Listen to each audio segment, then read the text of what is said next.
Meus irmãos, a graça e a paz do Senhor Jesus, mais uma vez estamos aqui com a palavra de Deus, a palavra do céu ao seu coração, dentro da palavra, dentro do texto sagrado relacionado ao que nós estamos estudando. Semana passada nós falamos um pouco, ou melhor dizendo, na aula passada, um pouco sobre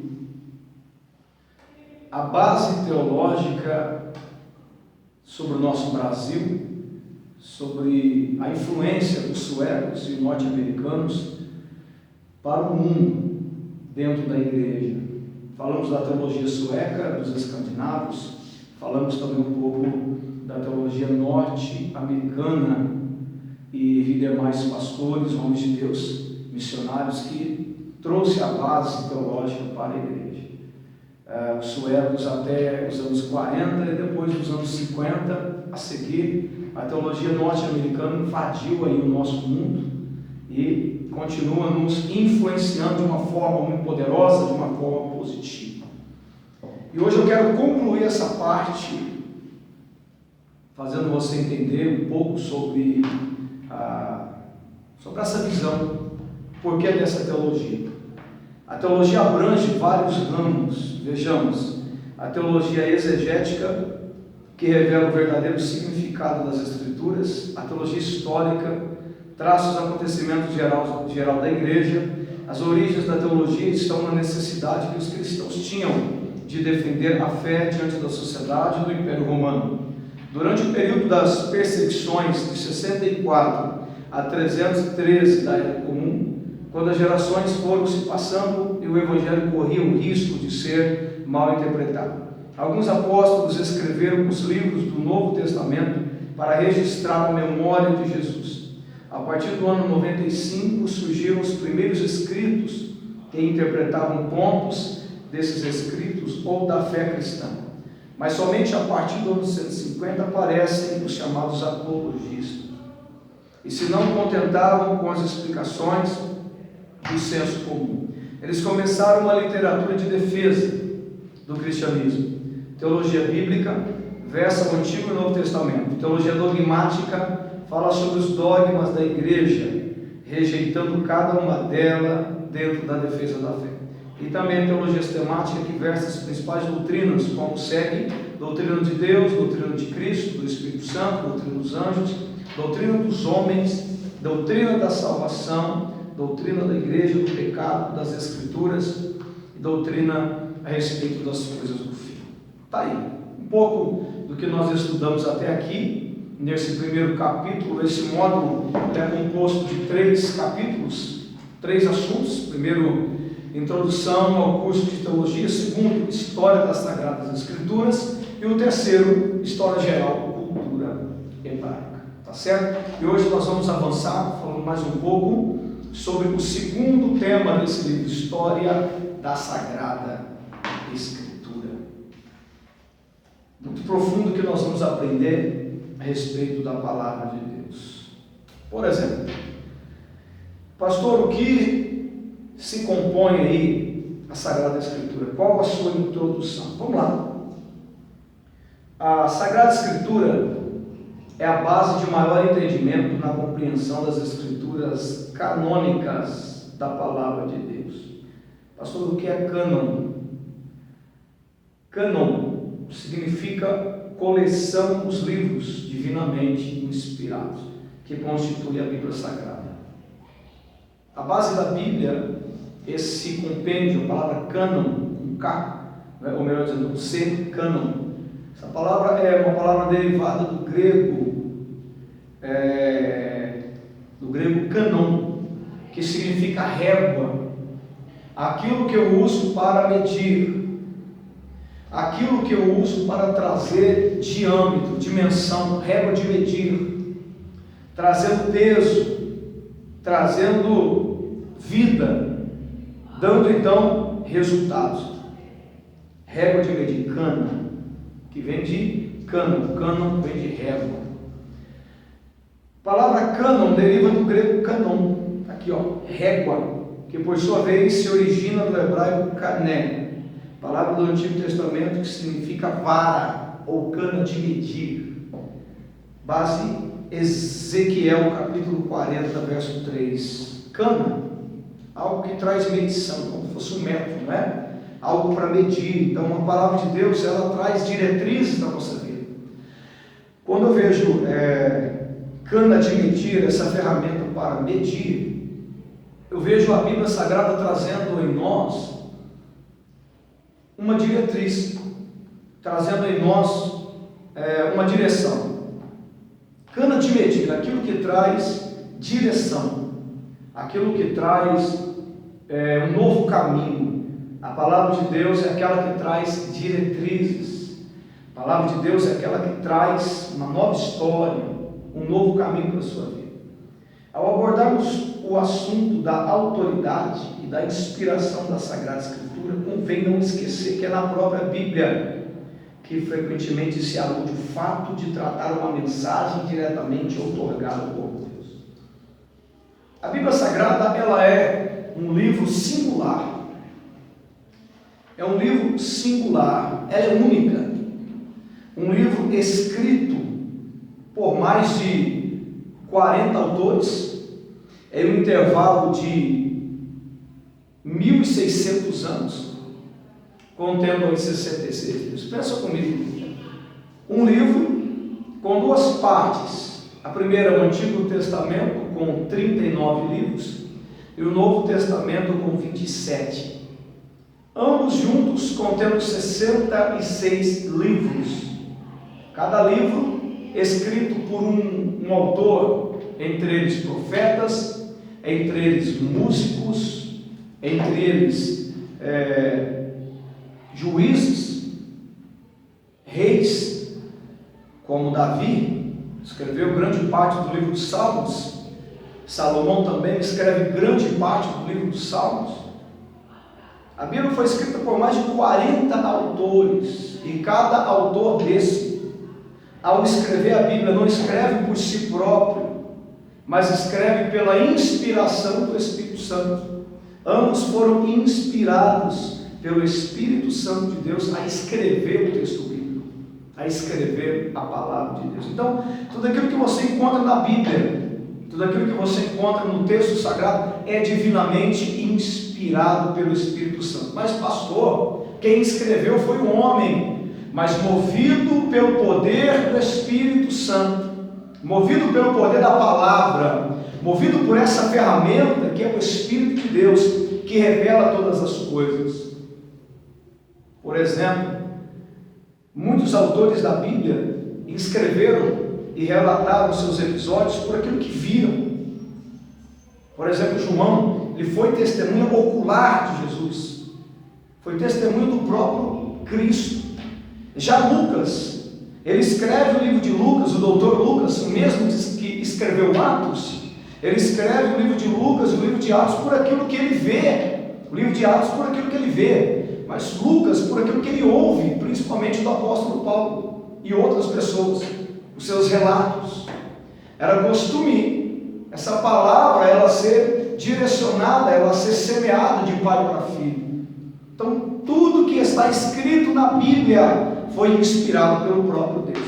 Nenhuma só vírgula que está na Bíblia foi escrita por homens, até o homem que escreveu, mas divinamente inspirado pelo próprio Deus. Então a nossa Bíblia hoje, ela é composta por 66 livros, 39 livros no Antigo Testamento, representando a base para que a graça se manifestasse, né? 39 livros, entre eles aí, Pentateuco, 39 livros chamados de Antigo Testamento. O Antigo Testamento, no hebraico, o Antigo Testamento hebraico, ele é dividido em três partes: a Torá, composto pelos livros da lei, os livros históricos e os livros dos profetas. Torá, histórico e profeta. Três divisões. Já na nossa Bíblia, ele tem a lei, que é a Torá, ele é composto de história, livros históricos, os livros poéticos envolvendo os Salmos, envolvendo Jó, envolvendo aí Provérbios, Eclesiastes, livros poéticos, a qual o conteúdo das suas profecias são de poesia, não é? É nos apresentado de uma forma diferente a qual os outros são escritos. E também os profetas. Então vamos lá, nós temos aí a lei, nós temos a poesia, nós temos os históricos e nós temos os profetas. Na nossa Bíblia atual é dividida em quatro partes aí o Antigo Testamento, apenas o Antigo Testamento, em quatro partes. Nós vamos falar do Novo daqui a pouco. Já na língua hebraica, já na Bíblia hebraica, é composto apenas de três partes: da Torá, dos livros históricos e dos profetas. Em hebraico significa Torá, Nevim, que é profetas, e Uketuvim, que quer dizer históricos. Tá certo?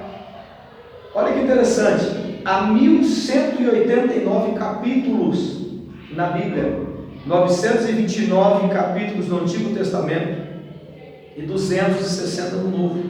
O capítulo mais longo é o Salmo 119 e o mais curto é o Salmo 117, que também é o capítulo central da Bíblia. Salmo 117, capítulo central da Bíblia, é um ponto central, de lá emanam todas as coisas.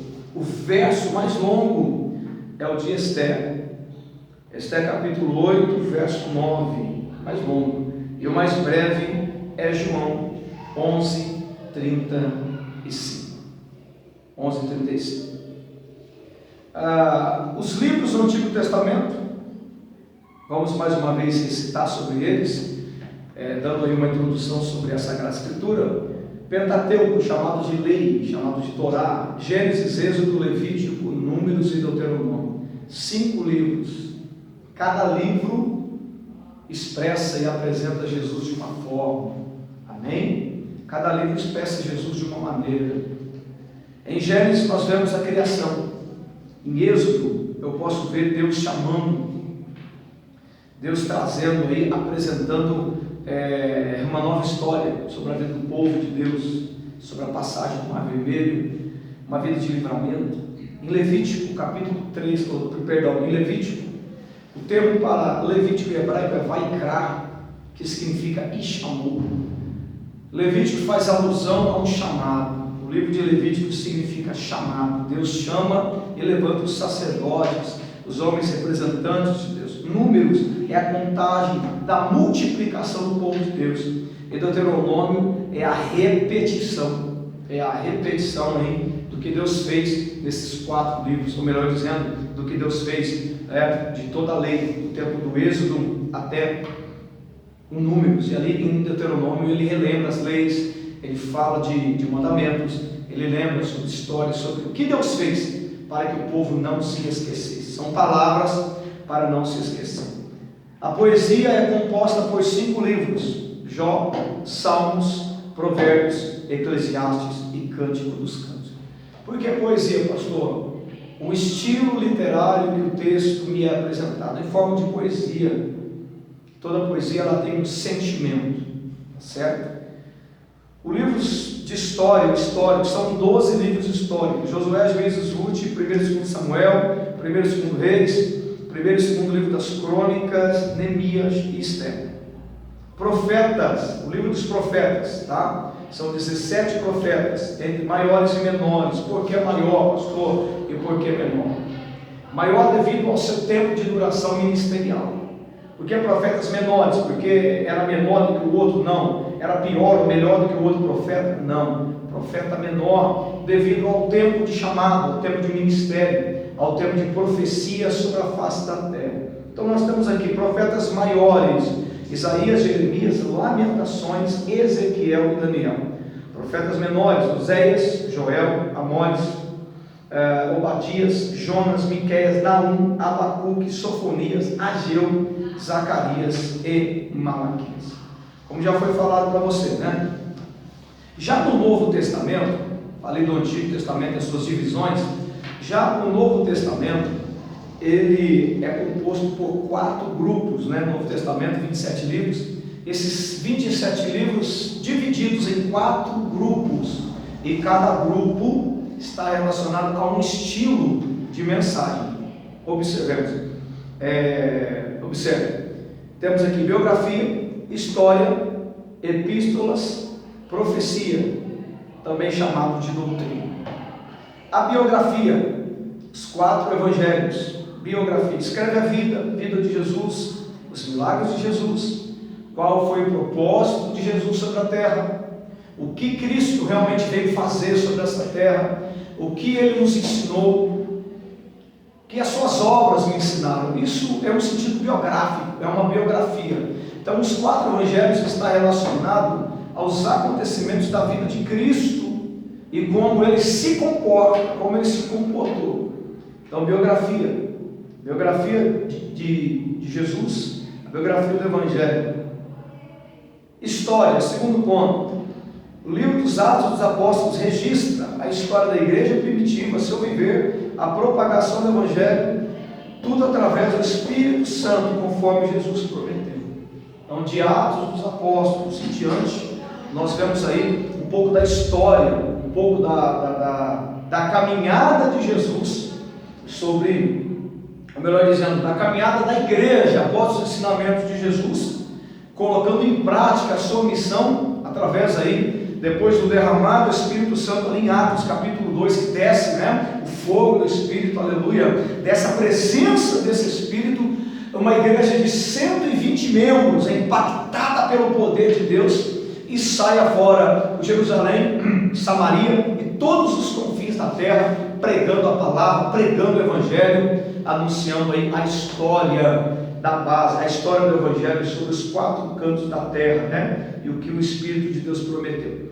Temos também a divisão por epístolas, são 21 as epístolas ou cartas, vão de Romanos a Judas, contém a doutrina da igreja. Epístolas foram usadas para semear a doutrina da igreja. Por exemplo, a biografia de Cristo trouxe sobre a história da igreja um comportamento, correto? Só que a igreja precisa ter uma doutrina, um dogma a ser seguido, uma ferramenta de pregação, de execução.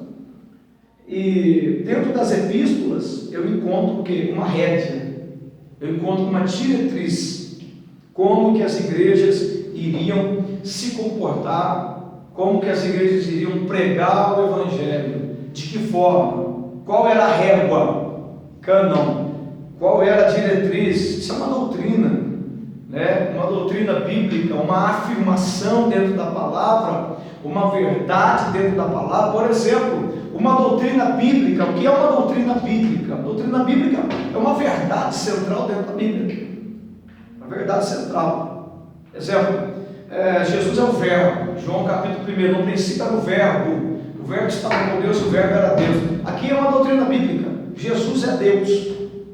Já vai contra uns que dizem que Jesus é só filho de Deus, ou que Jesus é um anjo, ou que Jesus foi um profeta. Mentira, uma heresia.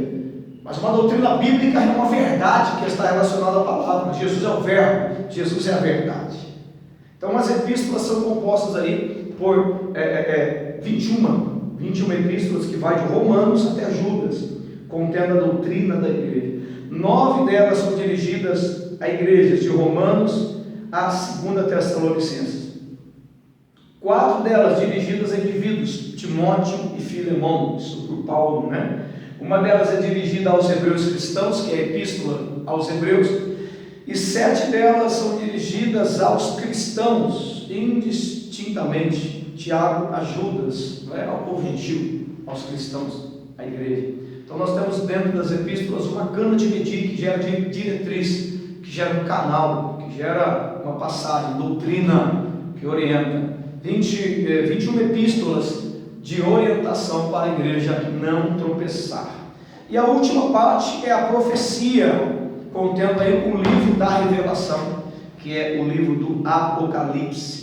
Ok? Trata da volta pessoal do Senhor Jesus, a terra e das coisas que precederão esse glorioso evento. Nesse livro vemos o Senhor Jesus vindo com os seus santos para destruir o poder gentílico mundial sobre o reinado da besta, livrar Israel, que estará no centro da grande tribulação, julgar as nações, estabelecer o seu reino milenar. Livros do Novo Testamento, Evangelhos, Mateus, Marcos, Lucas, João. História, Atos dos Apóstolos, epístolas, já foi falado aqui 21, correto? Romanos, 1 e 2 Coríntios, Gálatas, Efésios, Filipenses, Colossenses, 1 Tessalonicenses, 2 Tessalonicenses, 1 e 2 Timóteo, Tito, Filemão e Hebreus. Tiago, 1 Pedro, 2 Pedro, 1 João, 2 João, 3ª Epístola de João e, por fim, Judas. E o livro da profecia, nós temos aqui o Apocalipse, tá certo? Então nós temos aí no Antigo Testamento lei, história, poesia, profecia. Novo Testamento nós temos evangelhos, atos, epístolas, e no Apocalipse nós temos a revelação, né? Vamos lá. Na lei, fundamentos da chegada de Cristo. Na história, preparação para a chegada de Cristo. Então, seus principais pontos, o seu significado. A lei, fundamentos da chegada de Cristo. A lei representa a base. Lembra que eu falei a base? Para a chegada de Cristo. A história, preparação para a chegada de Cristo. Poesia, um anseio pela chegada de Cristo. Profecia ou glória, a certeza da vinda de Jesus Cristo. Nos evangelhos, a manifestação do nosso Cristo. Atos dos apóstolos, a propagação da igreja, indo nos 4 cantos do mundo, pregando a palavra de Cristo. Nas epístolas, interpretação e aplicação de Cristo. E no livro do Apocalipse, o fim de todas as coisas, a consumação de todas as coisas. Que maravilha, né? Então nós vemos aqui que a Bíblia Sagrada, dentro das suas divisões, tanto no Antigo Testamento quanto no Novo Testamento, tudo aponta para Cristo. Tudo aponta para Cristo. No Antigo Testamento, a lei aponta para a base, chegada de Cristo. Os livros históricos, preparação para a chegada de Cristo. A poesia é um sentimento, é um anseio, um desejo, uma paixão ardente pela chegada de Cristo. A profecia é a certeza da chegada de Cristo. E dentro também do Novo Testamento, a biografia nos mostra o espelho do Pai, que é Cristo. A história, como Cristo andou, como Ele se comportou dentro desse mundo, nesse mundo. E isso ficou de lição para nós. Tanto as epístolas, uma orientação para as igrejas fora de Jerusalém, fora do centro, a igreja expandida, igreja nos 4 cantos, e por fim a profecia, que é a certeza da consumação do nosso Cristo. Tremendo, tremendo. O cânon hebraico, a diretriz hebraica do Antigo Testamento, aprovado por Cristo. Por quê? Porque tem gente que diz assim: o Antigo Testamento, pastor, já foi. O Antigo Testamento é passado, pastor. O Antigo Testamento não é base para mais nada. Eu só vivo o Novo Testamento. Não há como você construir uma casa se você não tiver os alicerces. A antiga aliança foi o alicerce para que a nova tomasse o rumo das coisas. Olha só, em Mateus 5,17: não penseis que vim revogar a lei ou os profetas. Não vim para revogar, vim para cumprir. Desses 2 mandamentos dependem toda a lei e os profetas. Mateus 22:40. Lucas 24:44, na página 54. A seguir, Jesus lhes disse: estas são as palavras que eu vos falei, estando ainda convosco. Importava que se cumprisse tudo o que de mim está escrito na lei de Moisés, nos profetas e nos salmos. Olha só, tudo que foi falado na antiga aliança se consome em Cristo, aponta para Jesus. Os sacrifícios do Antigo Testamento aponta para Jesus, as ofertas do Antigo Testamento apontam para Jesus, tudo aponta para a vinda do Filho de Deus. Então é um crime, é um pecado irreversível não reconhecer a lei, não reconhecer o Antigo Testamento como a palavra de Deus que trouxe a base das coisas. Tanto que Jesus disse em Mateus 5,17: eu não vim revogar a lei, eu não vim cancelar a lei, eu não vim extirpar a lei, eu vim cumprir a palavra, eu vim cumprir a lei. Então, quando ele veio cumprir, ele estava dizendo: só eu sou capaz de cumprir a lei. De que forma? Só eu sou capaz de aplicá-la com excelência, que é o amor. Para se cumprir a lei, faltava apenas o amor pleno, coisa que o homem não foi capaz de produzir, mas que Deus enviou seu Filho para nos manifestar sua presença através do seu amor.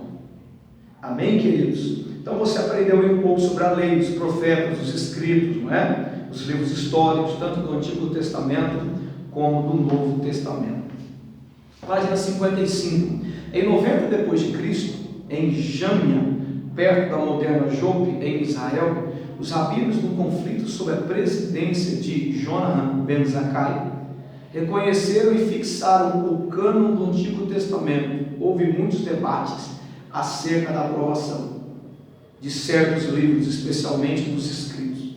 Note-se, porém, que o trabalho desse concílio foi apenas ratificar aquilo que já era aceito por todos os judeus através dos séculos. Jamínia, ou Jâmnia, após a destruição de Jerusalém em 70 depois de Cristo, mais uma destruição, tornou-se a sede do Sinédrio, o Supremo Tribunal dos Judeus. Supremo Tribunal dos Judeus. Jesus é o tema central da Bíblia. Olha aqui. Pastor, qual é o tema central da Bíblia? Jesus. Jesus é o tema central da palavra de Deus. Ele mesmo, o nono declara em Lucas 22, 44 e João 5, 39. Leia também Atos 3, 18, 10, 43, Apocalipse 22, 16. Se olharmos de perto, veremos que em tipos, figuras, símbolos e profecias, ele ocupa o lugar central das Escrituras. Jesus, o nosso Cristo, aleluia. Isto, além da sua manifestação, como está registrado em todo o Novo Testamento. Vamos lá, olha só que tremendo. Em Gênesis, Jesus é o descendente da mulher. Em Êxodo, ele é o Cordeiro Pascual. Em Levítico, o sacrifício expiatório. Em Números, ele é a rocha ferida. Em Deuteronômio, ele é o profeta. Em Josué, ele é o capitão dos exércitos do Senhor. Em Juízes, ele é o parente divino. Em Reis e Crônicas, o rei prometido. Em Esther, ele é o advogado. Em Jó, ele é o nosso redentor. Nos Salmos, ele é o nosso socorro e alegria. Em Provérbios, ele é a sabedoria de Deus. Em Cantares de Salomão, é o nosso amado. Em Eclesiastes, é o alvo verdadeiro. Nos profetas, ele é o Messias prometido. Nos evangelhos, ele é o Salvador do mundo, oh glória, está esquentando, hein? Nos Atos dos Apóstolos, ele é o Cristo ressurreto, ressurgido. Nas epístolas, ele é o cabeça da igreja. No Apocalipse, ele é o alfa, é o ômega, é o Cristo, o princípio e o fim, aquele que é, que era e que há de vir e vai voltar para reinar. Sobrenatural, olha que tremendo, olha que sobrenatural. Em todos os livros da Bíblia, Jesus é apresentado de uma forma. Toda a Bíblia aponta para Cristo e o seu sacrifício, revelando a graça, revelando a glória, revelando o amor do Pai sobre as nossas vidas. Tomando o Senhor Jesus como centro da Bíblia, podemos resumir os 66 livros em 5 palavras referente a ele. Assim, preparação. Todo o Antigo Testamento se trata da preparação. Manifestação, os evangelhos tratam disso. A propagação, representada pelo livro de Atos, a propagação no Evangelho, a explanação através das epístolas paulinas e demais epístolas, e a consumação de tudo.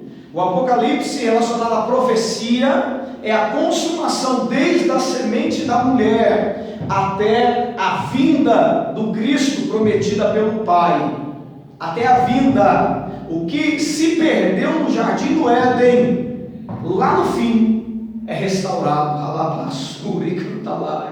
O que se foi lá no Éden, essa amizade, essa comunhão, estou sentindo a presença de Deus aqui. O que o homem perdeu no Éden através da semente da mulher, aquela profecia de Gênesis 3,15, foi consumado ali no Apocalipse. O nosso noivo, o nosso Jesus, ele passou por todo esse processo, mas ele voltou para nos salvar. Ele voltou para mudar a nossa vida. Ele voltou para mudar a nossa história. Ele voltou para mudar o nosso tempo. Amém? Que Deus abençoe você. Fique na paz. Deus abençoe. Logo aí amanhã nós estamos continuando com mais uma aula a respeito da introdução. a história das Sagradas Escrituras. E já já nós terminamos e vamos para o último capítulo, e o último capítulo desse primeiro módulo, tá certo? Lembrando você que dia 14, 15 e 16 de junho já está aí o início das nossas aulas.